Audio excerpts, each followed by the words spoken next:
Hi and welcome to this weblog with me, Wayne, from swimmingcyclingrunning.com, as the dog disappears. Now, I said this week I'd probably have a rant, and I think I will. I'm going to have a rant about the Club Relay Champs up in Nottingham that I went to see or support our teams at on Saturday afternoon. Now, the Club Relay Champs is a fantastic thing in Nottingham. It's good, it's fun, and apart from a hailstorm that came down, it was that for all our people. We were racing on Saturday afternoon, and our teams did pretty well, but the state of people in triathlon astounds me. It really does. I see people there from Loughborough University and other teams that are clearly quite competitive, and each of them seem to have spent £3,000 to £5,000 on a bike. They've got dimpled helmets to save them 2 seconds every 10 kilometres.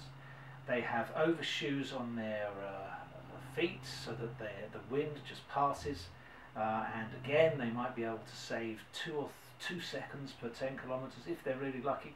They have tri-bars, some of which were hardly used. They have every single thing they can possibly invest in to make themselves faster in triathlon. And when it comes to transitions, they're absolutely woeful. It was astounding to me to see people who clearly wanted to be fairly competitive and who equally clearly hadn't practiced getting on and off a bike. I'll show you some pictures later how it generally went. But what you effectively got, and it's slightly difficult exit at the club relays, you have a sort of a quite narrow band to exit. So what people were doing, they were running with their bike and going out, then they were stopping their bike, then they were leaning their bike over, they were getting their leg over, and then they were riding off once they got their foot into a cleat.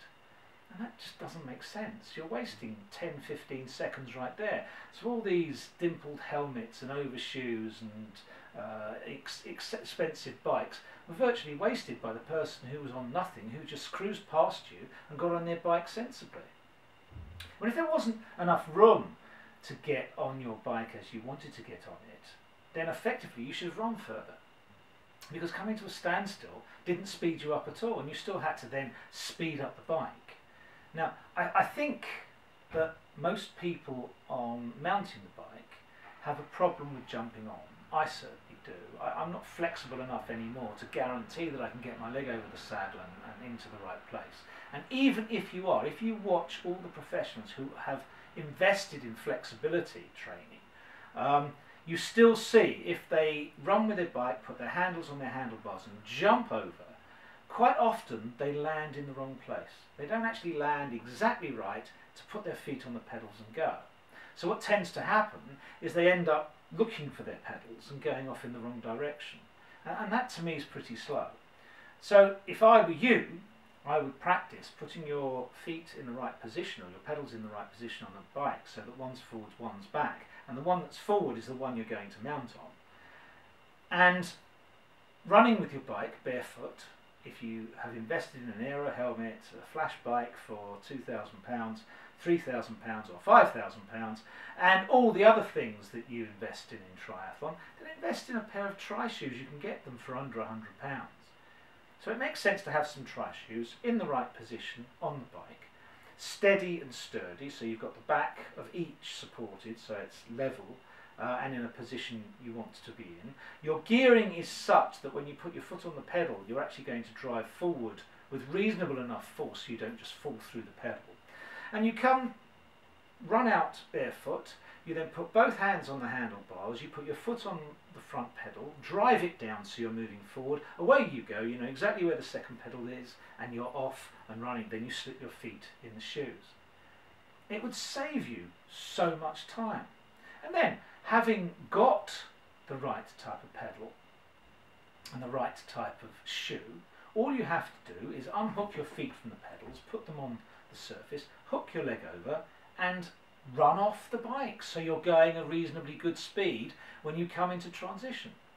That's T2, of course. What I saw, and at the Relay Champs, you don't actually go into transition, you get off your bike, rack your bike, and then you hand over to the next person.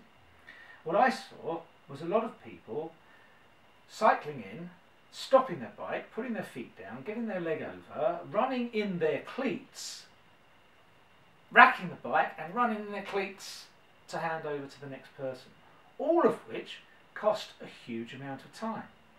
Now, it's not for the relay champs that I think this is important, but some people who were pretty competitive, as I said, including the Loughborough University girls who came third overall, they didn't mount the bike or dismount the bike correctly.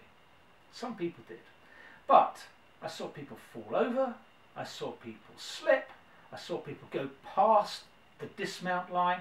All of these should be practiced. Why are you not practicing this out there? I don't understand it. This is my rant this week.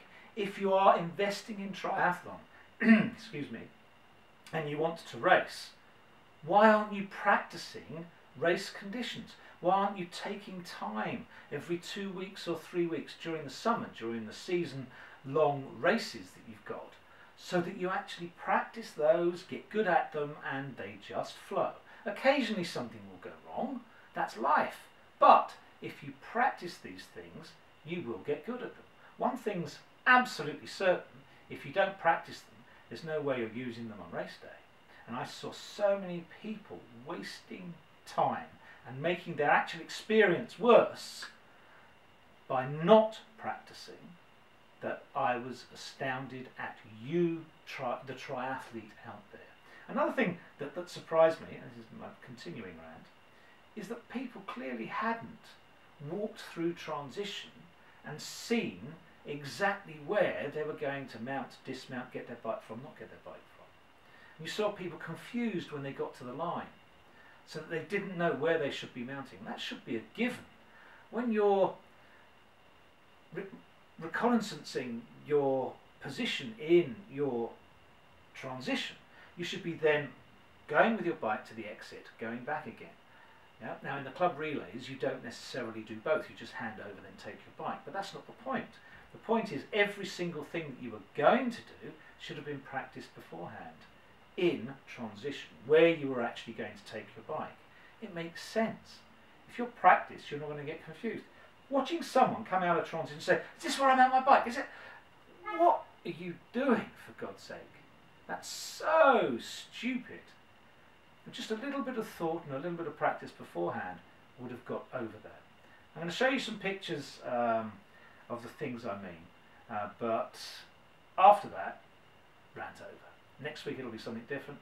I'll see you then. Keep well. Hope you have some happy trying, but practice those transitions.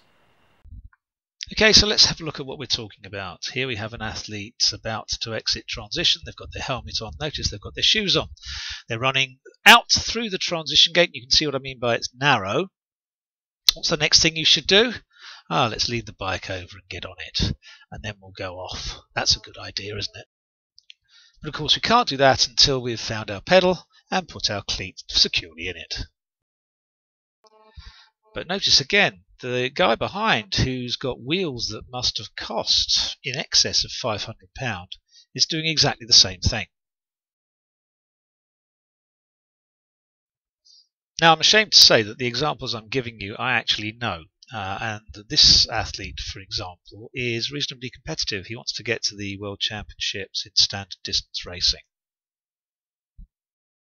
One of the problems with not having triathlon shoes is the only thing you can do is get your foot out of the pedal and drift along for as long as you possibly can so that you don't fall over.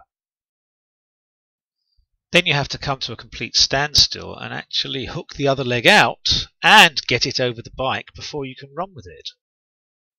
You're then running in shoes that often have cleats that extend beyond the sole plate, and that can be quite dangerous, and also it's very slow. Instead of that, invest in tri-shoes, practice, and make sure you can stand on your pedal whilst releasing the other foot, and get ready to run off the bike properly. This young lady is not only ready to run at full pelt, but she's also put on socks to add to her comfort, which in the relay champs isn't such a bad thing. Okay, as I said, rant over. See you next week. Keep well. Bye.